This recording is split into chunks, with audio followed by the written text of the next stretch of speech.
नमस्कार, जी न्यूज पर बिलासपुर प्रदेश भर की तमाम ताजा तरीन खबरों के साथ इस वक्त मैं हूं पारुल। खबरों की ओर बढ़ने से पहले नजर डालते हैं आज के हेडलाइंस पर।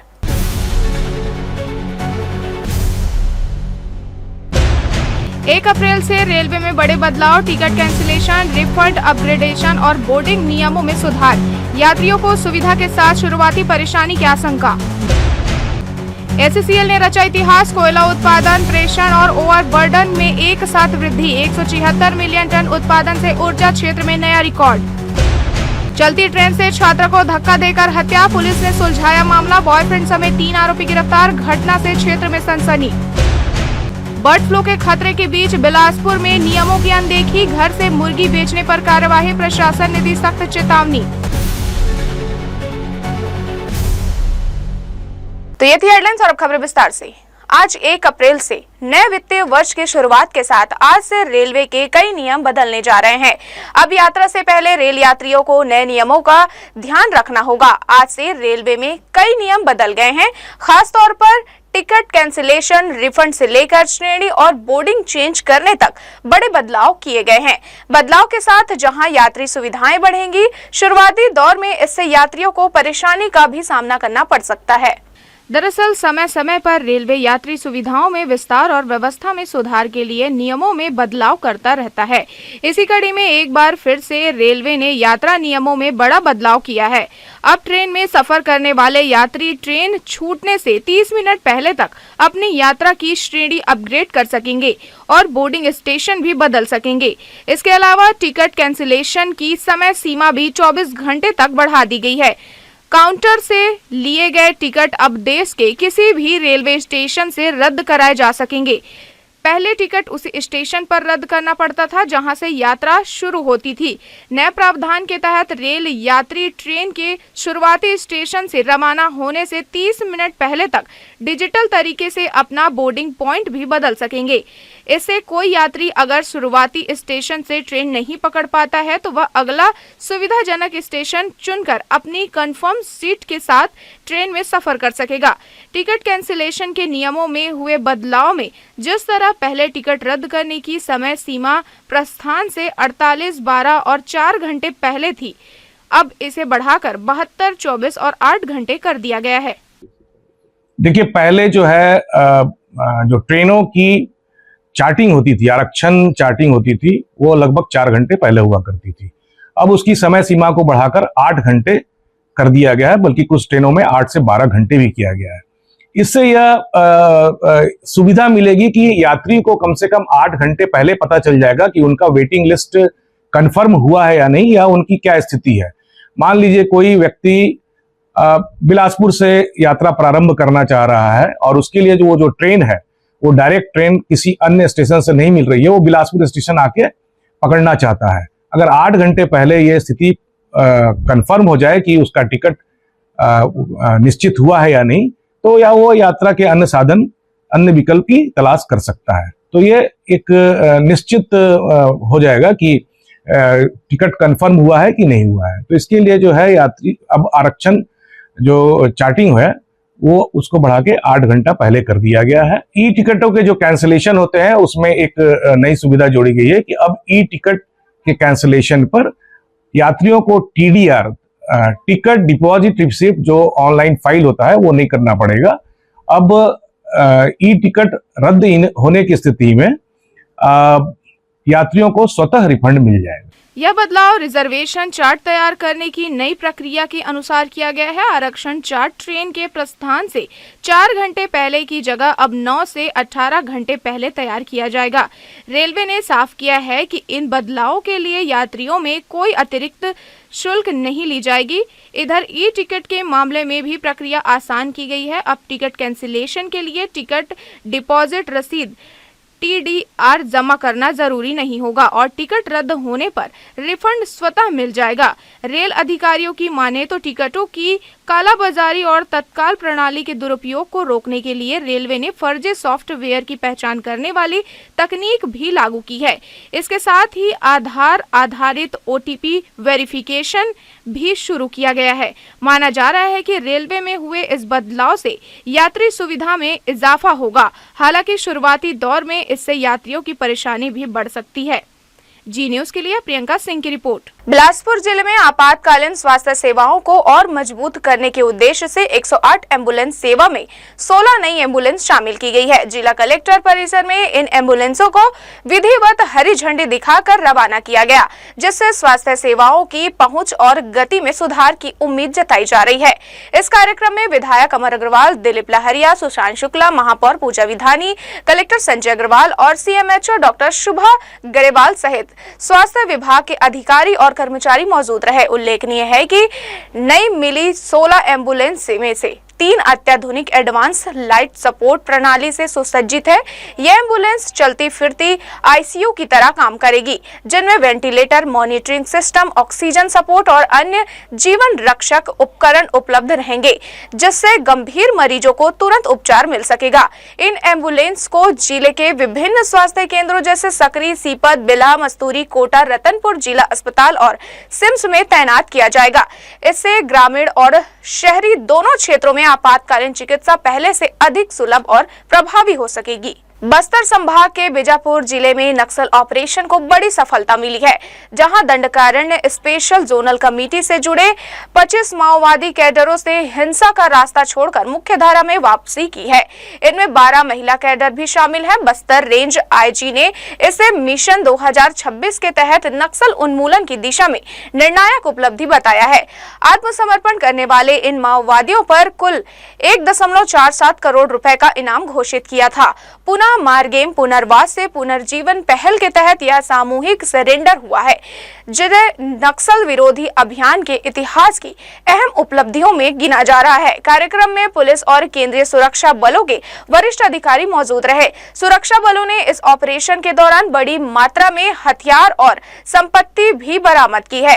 कुल 93 घातक हथियारों के साथ 14.06 करोड़ रुपए की संपत्ति जब्त की गई है, जिनमें 2.90 करोड़ रुपए नगद और 7.20 किलोग्राम सोना शामिल है।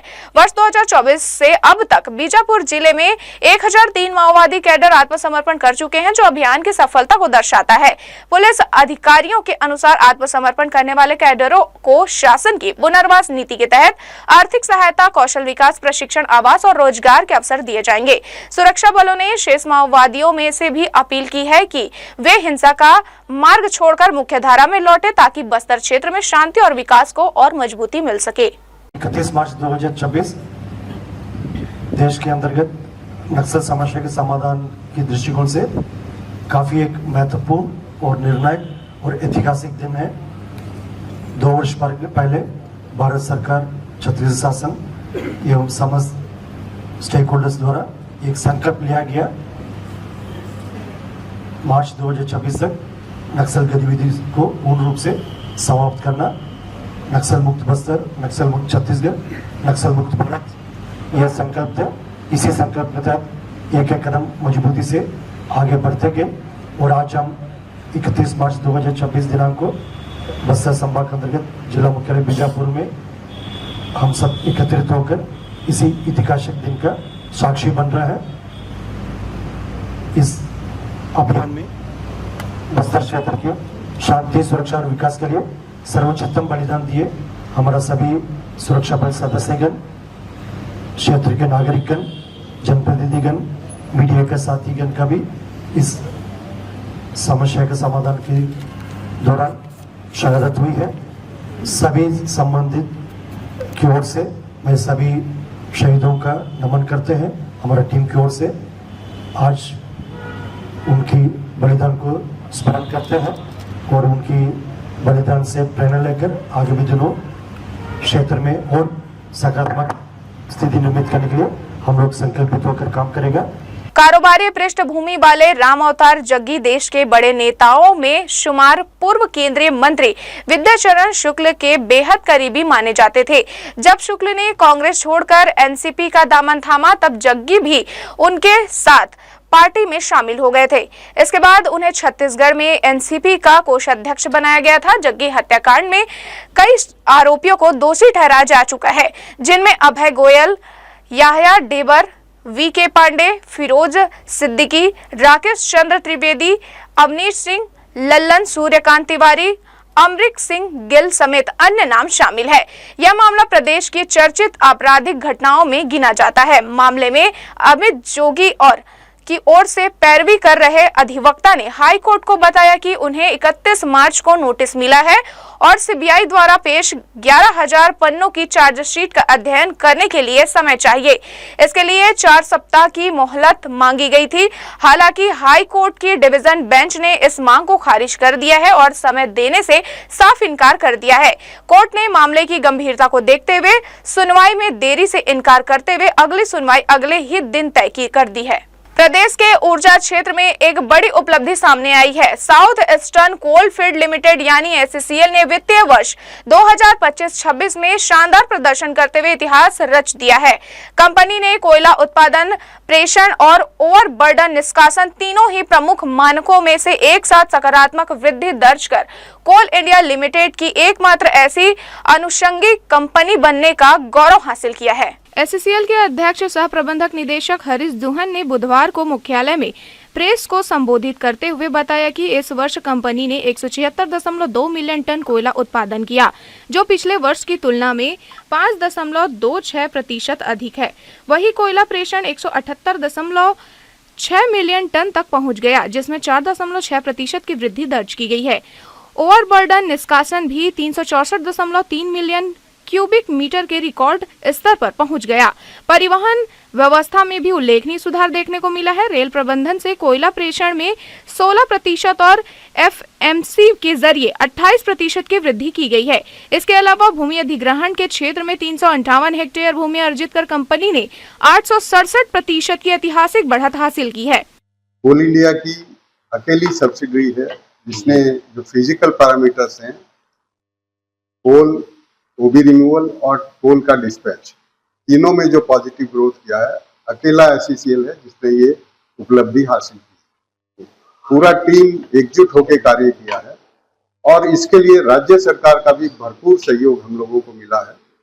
राज्य सरकार के सहयोग से इस वर्ष 350 हेक्टेयर से अधिक भूमि जो हमारे मेगा प्रोजेक्ट्स हैं वहां पे हम लोगों ने फिजिकल पोजेशन में लिया और जिसकी वजह से वहां पर कार्य निरंतर बगैर रुके कार्य लगातार होते रहा और खनन करके कोयला निकाला गया।